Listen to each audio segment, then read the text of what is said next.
기도하고 우리 같이 말씀 보도록 하겠습니다. 말씀으로 이 땅에 오신 주님, 죄인인 우리를 예배의 자리로 불러주시니 감사합니다.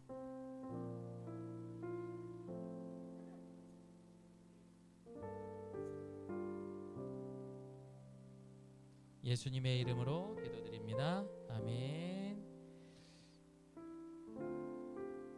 자, 우리 함께 봅니다. 이삭이 나이가 많아 눈이 어두워져 잘 보지 못하더니 맏아들 에서를 불러 이르되 내 아들아 하매 그가 이르되 내가 여기 있나이다 하니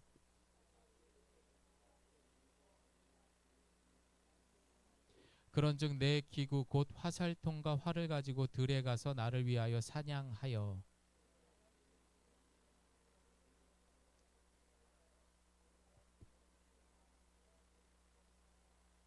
이삭이 그의 아들 에서에게 말할 때 리브가가 들었더니 에서가 사냥하여 오려고 들로 나가매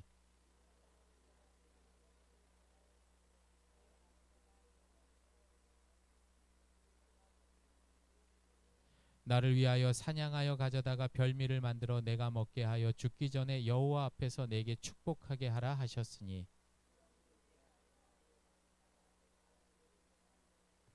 염소떼에 가서 거기서 좋은 염소 새끼 2마리를 내게로 가져오면 내가 그것으로 내 아버지를 위하여 그가 즐기시는 별미를 만들리니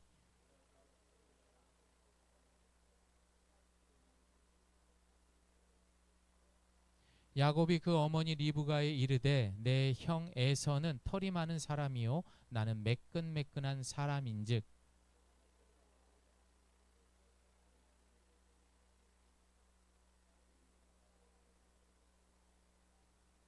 어머니가 그에게 이르되 내 아들아 너의 저주는 내게로 돌리리니 내 말만 따르고 가서 가져오라.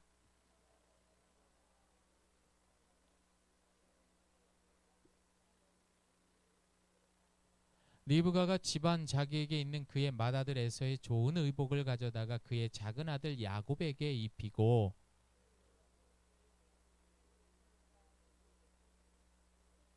자기가 만든 별미와 떡을 자기 아들 야곱의 손에 주니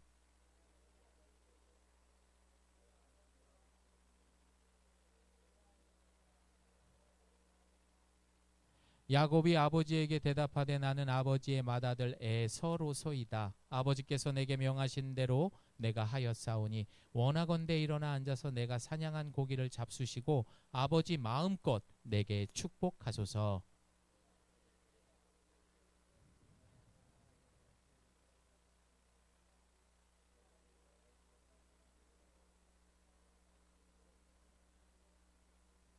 이삭이 야곱에게 이르되 내 아들아 가까이 오라. 네가 과연 내 아들 에서인지 아닌지 내가 너를 만져보려 하노라.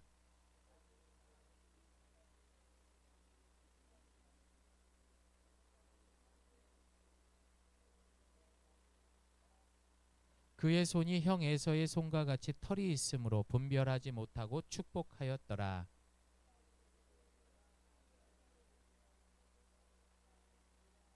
이삭이 이르되 내게로 가져오라. 내 아들이 사냥한 고기를 먹고 내 마음껏 내게 축복하리라. 야곱이 그에게로 가져가매 그가 먹고 또 포도주를 가져가매 그가 마시고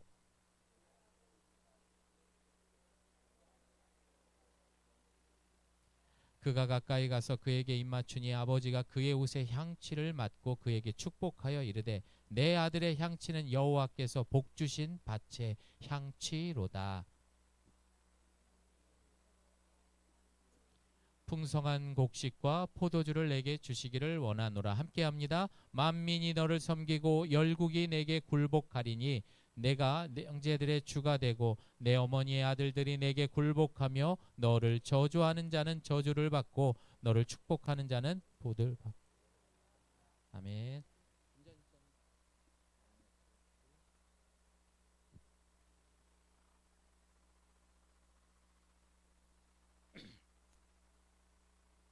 아주 오래전 한 야구 예능 프로그램이 있었어요. 그런데 그 프로그램의 내용은 초등학교 때부터 오직 야구만을 바라보며 살아온 선수들이 등장을 하게 됩니다. 하지만 그들은요, 프로팀에서 이렇게 방출되거나 그리고 실력이 부족해서 대학 진학도 못했던 친구들도 있고요.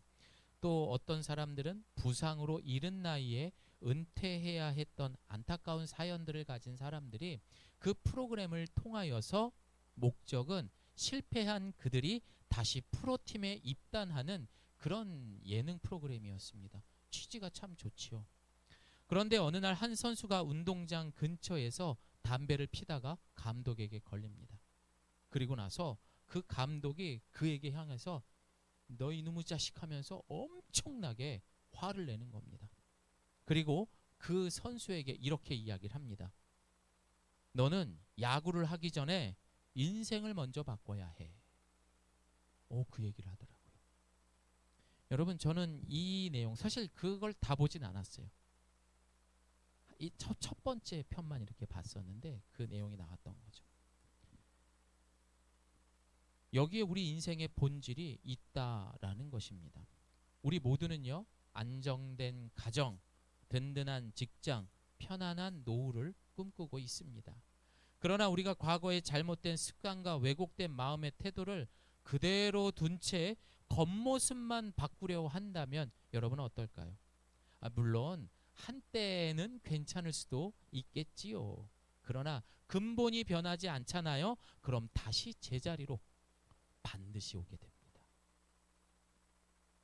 이 모습은 마치 프로팀에 들어갔다가 또다시 여러 가지 어떤 사유든 간에 그 사람이 갖고 있는 본질이 변하지 않으면, 인생이 바뀌지 않으면은요, 또다시 방출되게 됩니다. 저는 솔직히 인생의 정답을 제가 어떻게 여러분들에게 말할 수 있겠습니까? 여기 훨씬 저보다 어른들이 계신데. 그러나 목사로서 또 신앙생활을 하는 사람으로서 분명하게 말할 수 있는 것은 성경에는 이 진리가 확실히 있더라고요. 우리 함께 볼까요? 시작. 범사에 기한이 있고 천하만사가 다 때가 있나니 날 때가 있고 죽을 때가 있으며 심을 때가 있고 심은 것을 뽑을 때가 있으며 죽일 때가 있고 치료할 때가 있으며 헐 때가 있고 세울 때가 있으며 울 때가 있고 웃을 때가 있으며 슬퍼할 때가 있고 춤출 때가 있는. 인생에는요, 때가 있습니다. 오늘 날씨 너무 예쁘죠? 근데 어제까지는 비가 계속 왔어요. 그리고 그때를 주관하시는 분은요, 내가 할 수 있는 게 아니라 여러분 주권자 되신 하나님이 하시는 겁니다.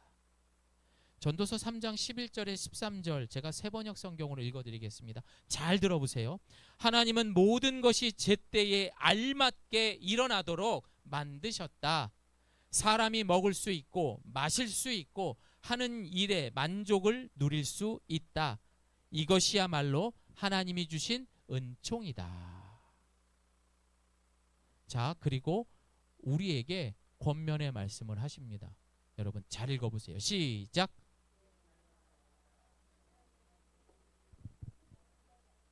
거기에다가는 보탤 수도 없고 뺄 수도 없다. 하나님이 이렇게 하시는 사람은 그를 두려워할 수밖에 없다. 아멘. 시작 전에 제가 말씀드렸던 것처럼 성경에서 하나님을 무서워하란 말은 없습니다. 그런데 많은 사람들을 만나고 또 그들의 삶을 간접적으로 많이 경험하다 보니까요, 하나님은 무서워할 하나님입니다. 무서워해야 돼요. 진짜예요, 여러분. 저를 따라합니다. 하나님의 절대 주권. 하나님은요, 스스로 존재하십니다. 그 어떤 사람의 도움도 필요 없습니다. 그분의 뜻은요, 사람의 지혜나 노력으로 변경할 수 없습니다. 그냥 그분이 하신다 그러면 직진이에요. 근데 우리가 어떻게 바꿔요? 내가 막 해보겠다고 안절부절 안간 힘을 써도 안 되는 건 안 되는 거예요. 그래서 지금 보이지 않고 느껴지지 않는다고 하나님을 지나치듯 살지 않기를 소망합니다.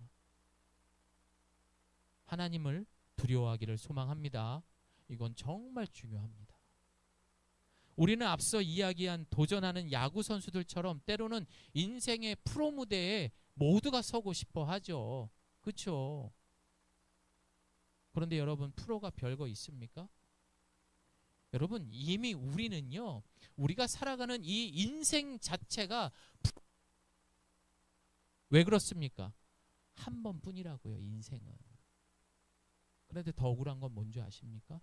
그 마지막 때는 아무도 모른다는 거예요. 그러니 아마추어처럼 사시겠습니까? 아니면 한 번뿐인 이 인생 언제 갈지 모르는데 프로처럼 사시겠습니까? 목숨 걸어야죠. 제대로 한번 살아봐야죠. 여러분, 그렇지 않으면요, 우리는 아까 나왔던 방출된 선수들처럼, 또 욕먹었던 그 선수처럼 평생을 허송세월을 보내다가 그렇게 인생의 마무리를 할 수밖에 없게 될 겁니다. 그래서 가라 하면 가야 하고 멈추라 하면 멈출 수 있는 최고의 인생의 감독, 프로틴 감독 누굽니까? 우리 하나님의 주권을 인정할 수 있어야 합니다. 그 감독님의 말을 잘 따라야 하는 거예요. 결국 이 인생을 프로처럼 살지 못하면 마지막 날 주님 만날 때에 그때는 비로소 깨닫게 됩니다. 내가 다시 살 수만 있다면 진짜 이렇게 안 살 겁니다. 이거 제 얘기인가요? 아니요. 돌아가신 분들이 유언으로 다 하신 말들이에요. 아이고 목사님, 제가 죽기 전 다시는 이렇게 안 살 겁니다. 나는 이렇게 살았어도 다시는 내 아들, 딸들에게는 이렇게 살지 마라 당부할 겁니다. 이렇게 얘기들 하시더라고요. 내 새끼들만큼 이렇게 안 살았으면 좋겠어요. 아유, 아니에요. 니들은 그렇게 살지 마. 아빠 엄마처럼 살지 마. 그래서 열심히 일하는 거 아니에요? 오늘 본문의 리브가와 야곱 모자의 행동을 통해 우리는 인간의 연약함이 어디까지인지 드러나고 있습니다. 하나님은요, 반드시 자신의 계획과 뜻을 이루시는 하나님이십니다. 저희가 막 징징대고 뭘 하던 간에 끝까지 이루시는 하나님이세요. 그러니까 두려워해야죠. 그러므로 우리의 신앙의 시작은요, 내가 주인 자리에서 내려오는 겁니다. 신앙 생활은 내가 대장이야, 내가 하고 싶은 대로 하고 살 거야, 그 자리에서 내려오는 게 신앙 생활이라고요. 아멘 하십시오. 그리고 그 자리에 예수님이 앉을 수 있도록 머리를 푹 숙이고 순종하기를, 또한 겸손하기를 소망합니다. 오늘 이 시간 문제도 탈도 많은 우리 인간의 솔직한 모습과 하나님의 크신 은혜를 오늘 말씀을 통해 우리는 묵상해야 됩니다. 그리고 오늘 하나님의 절대 주권을 인정하면서 지금까지 나의 어리석음들, 내가 주인 되었던 삶에 대해서 이제는 내려오십시오. 그리고 하나님이 감독이래잖아요. 그 감독 말 잘 들어보자고요. 괜찮으시죠? 좋습니다. 저희가 이번 이제 찬양대회도 있었고 이래저래 하면서 이렇게 지냈잖아요. 그러면서 우리 이번에 지난번에 이야기했던 것처럼 우리 어려운 독거노인 한번 도와봅시다 해가지고 이렇게 후원금도 모아보고 헌금을 준비했잖아요. 그래서 지난주 이제 끝나자마자 바로 전화를 드렸죠. 이렇게 해서 저희가 막 좀 이렇게 해서 아유 감사합니다 이런 얘기도 듣고 싶었는데 이분들이 그러시더라고요. 저희는 이 정도면 충분합니다. 와, 아니 무슨 말씀이야? 지금 집이 그 난리가 났는데 아유 목사님 이 정도면 충분합니다. 그 권사님이. 그리고 더 어려우신 분들 도와주세요. 이렇게 말씀하시는 거예요. 야, 이 자신감, 이 여유 어디에서 오는 걸까? 여러분 이게 예수 믿는 사람의 품이 아니에요. 수준 아니에요. 이 정도 돼야 되는 거 아닙니까? 아무리 배가 고파도 호랑이는 풀을 안 먹는데요. 풀 먹어요 사실은. 네, 풀은 먹는데 그런 말이 나올 만큼 가오가 있어야죠. 믿는 사람이 믿는 사람답게 할 건 해야 되는 거죠. 그렇게 이야기를 하시더라고요. 여러분 이것이 어디서 나오는 거냐 했더니요, 바로 하나님의 절대 주권 속에서 살아가는 그 삶에서 나오는 에너지라는 거예요. 저를 따라합니다. 삶보다 하나님이 먼저. 살다 보면 이런 일 저런 일 다 있습니다. 힘들지요, 어렵지요. 하지만 그보다도 감독님이 아니야 너 운동장 더 뛰어, 아니야 너 배팅 더 해, 그러면 해야 되는 거예요. 아니야 너 가만히 쉬어, 그리고 말씀 보고 기도 묵상해. 그럼 그렇게 하면 되는 거예요. 그것이 바로 삶보다 하나님이 먼저인 삶인 것입니다. 오늘 본문 1절에서 17절까지의 내용을 보면은요, 이삭은 이제 나이가 많아서 눈이 어두워졌다라고 성경은 말하고 있습니다. 그리고 자신의 만족함을 채워주는 첫째 에서가 예쁘긴 하죠. 내가 이제 몸도 연약해졌는데 이 녀석이 사냥해가지고 맛있는 고기를 요리까지 해서 아버지에게 매일 갖다 주니 얼마나 예쁘겠어요. 여러분, 그런데 우리가 여기서 잊지 말아야 되는 것은 나이를 먹으면 눈이 어두워집니다. 김잔지 집사님, 언제까지 눈이 좋을 것 같아요? 나이 먹으면 이루고 봐야 돼요. 이루고 봐야 됩니다. 그렇게 된다고요. 그런데 오늘 이 이삭은 나이가 먹었다고 눈이 안 좋아진 것이 아니라 그의 영적인 눈도 어두워졌다라는 거예요. 왜냐하면 창세기 25장 23절에 보면은요, 하나님은 분명히 말씀하십니다. 큰 자가 어린 자를 섬길 것이다. 이건 뭐예요? 에서가 축복받는 게 아니라 이삭아, 네 아들 둘째 야곱이 축복받을 거야. 그 얘기를 이미 하셨던 거예요. 그런데 그는 영의 눈이 어두웠기 때문에 여전히 자신에게 자라는 그 아들에게 당연히 축복을 줘야 한다라는 착각을 하고 있었던 것입니다. 사실 우리는요, 이런 고정관념들을 깨야 할 필요가 있습니다. 축복권은 장자가 받는 것, 사실 그 당시에 여러분 전통이었어요. 당연히 큰아들이 아버지의 유산을 물려받아야지. 우리나라도 그렇잖아요. 아들에게만 이렇게 이런 거 있잖아요. 그 당시에도 똑같았다고요. 그러나 우리는 하나님의 주권 속에 살아가는 사람들은요, 전통 필요 없습니다.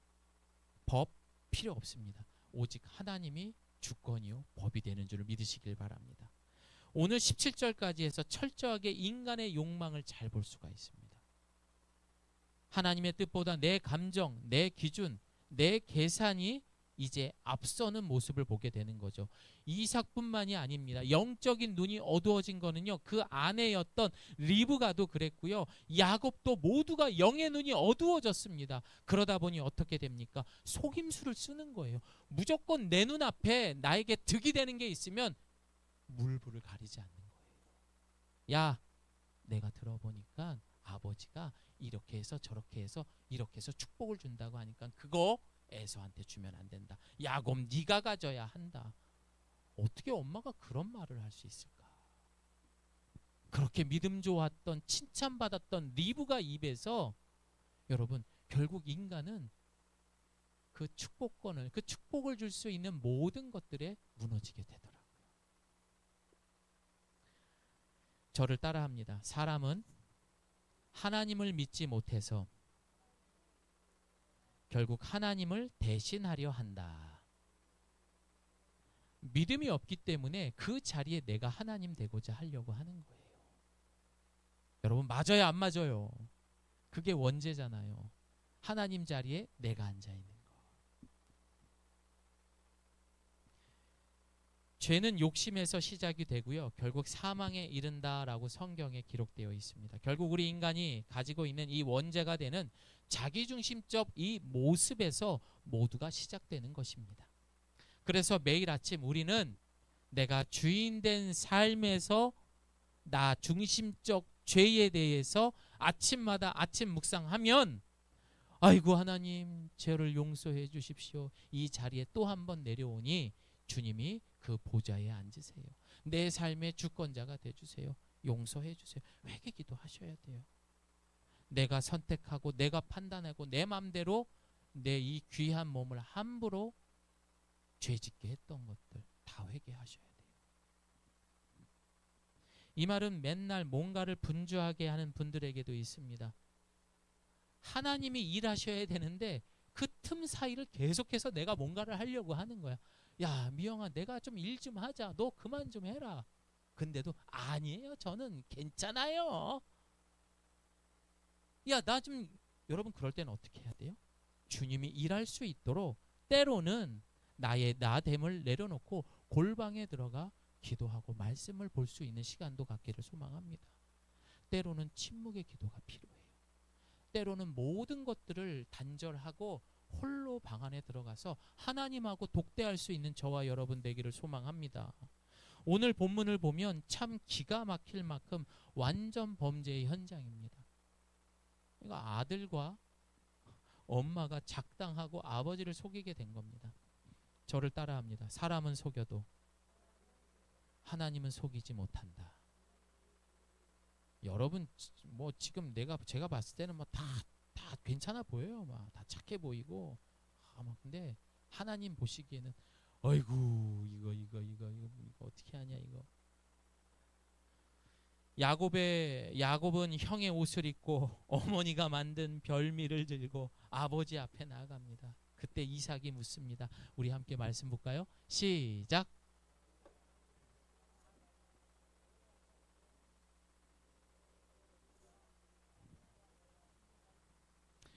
여러분 저를 따라합니다. 내 아들아, 내가 누구냐? 내 아들아, 내가 누구냐? 이 질문은요 야곱에게만 한 것이 아닙니다. 오늘 이 땅을 살아가고 있는 나 중심적으로 살아가고 있는 저와 여러분에게도 똑같이 질문하신 거예요. 혜원아, 넌 누구냐?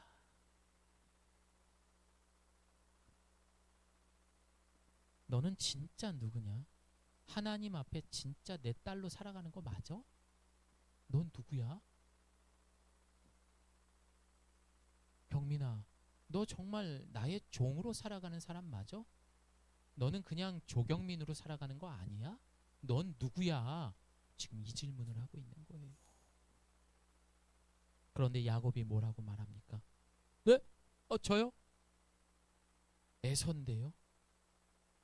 야곱입니다. 하나님이 정해주신 그 인생이 아닌 가짜 이름을 대잖아요.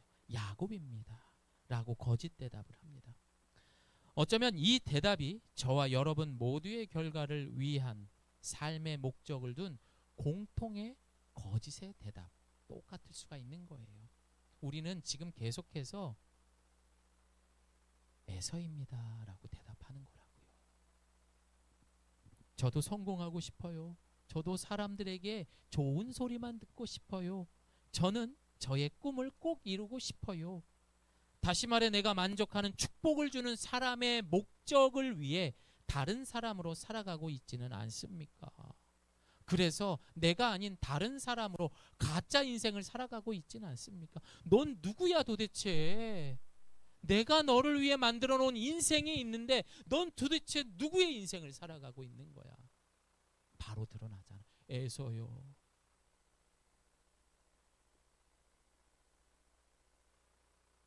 여러분 오늘 우리 한번 생각해 봅시다. 진짜 누구 인생을 살아가고 있습니까? 엄마로? 아빠로? 며느리로? 아니면 이 집사 연건사로? 하나님은요 하나님과 나 1대1로 먼저 만나기를 원하시는 하나님이세요.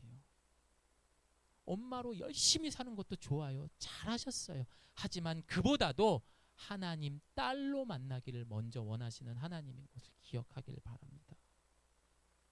그래야 가르쳐주죠. 그런데 에서의 인생, 가짜 인생을 살면서 혹시라도 그것을 자녀에게 강요하진 않습니까? 야, 이러면 더 큰 문제가 되네. 나도 그렇게 살았는데 내 아들, 딸도 또 그렇게 사는 거네. 아이고, 여러분 빨리 멈추십시오. 그런데 더 놀라운 것은 이런 속임수와 거짓의 죄가 역사하는 지금 그 순간이잖아요. 지금 막 마귀가 역사하는 거잖아요. 안 돼, 안 돼. 그 축복 지금 얘가 받으면 안 돼. 그런데 하나님은 어떻게 하십니까? 야곱에게 그대로 축복을 하게끔 내버려 두십니다. 왜 그런 줄 아세요? 하나님은요 인간이 무슨 죄를 지어도 여러분 그거에 묶이지 않는 하나님이에요. 왜냐? 하나님은 그 죄 위에 계신 하나님이시잖아요. 그거조차도 다스리시는 하나님인데 니들이 뭐가 됐던 그게 무슨 상관입니까? 하나님의 절대 주권을 통해서 그의 뜻을 그대로 이야기하고 있는 것을 오늘 본문을 통해서 보여주고 있는 겁니다. 야곱은 그대로 불법을 행하고 있죠. 그대로 하나님도 똑같이 그 주권을 뜻과 계획대로 이루어가고 있는 것입니다. 그러나 하나님은 죄에 대해서 반드시 묻습니다. 그리고 그 죄에 대해서 묻고 연단하시고 다시 옳은 길로 제자리로 돌아오게 합니다. 야곱은 평생 도망자로 살아갑니다. 한치의 오차도 없이 톡톡히 자기가 지은 죄에 대해서 그 제자리로 돌아오기까지 너무나 많은 고생을 하게 됩니다. 그리고 결국 야곱이 아닌 이스라엘로 거듭되며 그리고 다시 제자리로 돌아옵니다. 하나님은요, 인간의 실수까지도 선하신 계획으로 결국에는 인도하시는 하나님이십니다. 그러니까 더 이상 방황하지 말고 하나님이 하라는 대로 절대 주권을 인정할 수 있기를 소망합니다. 우리 같이 27장 29절 말씀 시작. 너를 섬기고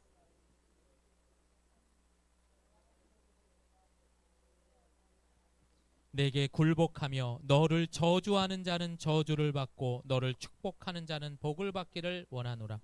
야곱은 결국 축복을 받게 됩니다. 그러나 그는 그 이후에 거의 평생을 도망자의 삶을 살게 됩니다. 누구로부터 도망을 다녀야 하나요?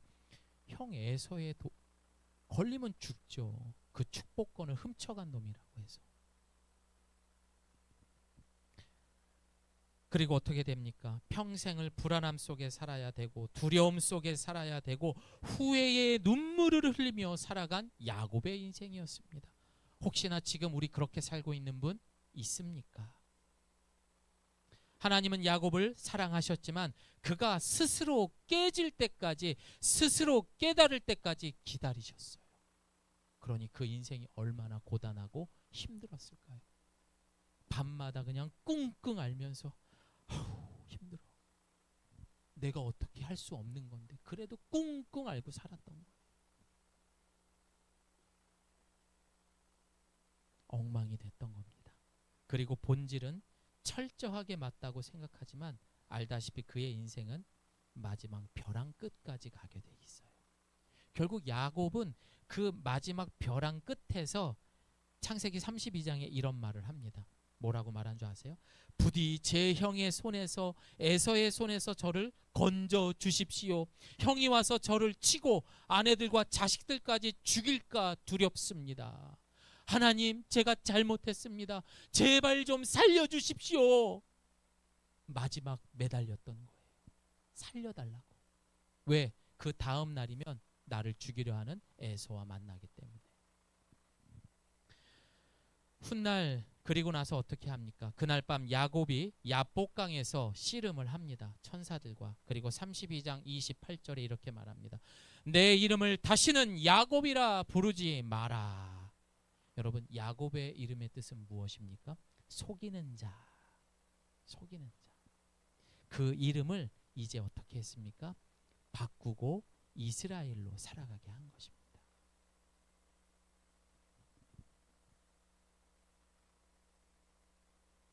결국에 이 이야기를 보면은 천사와 씨름해서 이겼다고 하는데, 여러분 그게 뭐 씨름해서 이긴 겁니까? 결국 하나님께서 그의 그 수많은 연단의 시간을 통해서 굴복시켜 버렸던 거죠. 결국 야곱은 어떻게 됩니까? 한쪽 다리가 불구자가 됩니다. 다리 몽둥이를 부러뜨린 거예요. 그래서까지도 구원받게 하셨던 거예요. 사랑하는 성도 여러분, 하나님은 우리의 연약한 삶에서 성도들의 이 야곱됨을 계속해서 드러나게 합니다. 그러니 여러분들이 가끔씩 내가 짓는 죄들에 대해서는 사실 어쩌면 당연한 거예요. 아, 내가 오늘도 야곱과 같은 마음을 가졌구나. 그런데 그것을 돌이키지 않고 빨리 회개하지 않으면요, 야곱처럼 살아야 돼요. 순간순간의 속임수, 조급함, 불신, 분주함, 이런 모든 인간적 실체를 직면하게 되면서 우리는 야곱처럼 이 땅을 살아갈 수밖에 없는 거예요. 그러나 결국은 수많은 시련과 연단, 과정이 아프지만 그 길 끝에서 우리는 비로소 진짜 복은 하나님이었구나. 하나님의 주권을 따라가는 게 맞았구나. 그걸 깨닫게 될 것입니다. 그러니 오래 끌지 마시고요. 오늘 이 시간 꼭 그렇게 하나님의 주권을 인정하기를 소망합니다. 이제 말씀을 마무리하겠습니다. 저를 한 번 더 따라해 봅니다. 삶보다 하나님이 먼저. 사랑하는 여러분, 지금 가정에 굉장히 아픈 사람이 있어요. 예를 들면, 그런데 막 툭불짜리 이 소고기를 막 굽는 거예요. 여러분, 그 고기가 넘어갈까요? 안 넘어갈까요? 안 넘어가죠. 여러분, 지금 내 사업이 너무 힘들어요. 야야야, 잠깐 쉬어. 해외여행 좀 갔다 와. 여러분, 그 여행이 편안할까요? 못 가죠.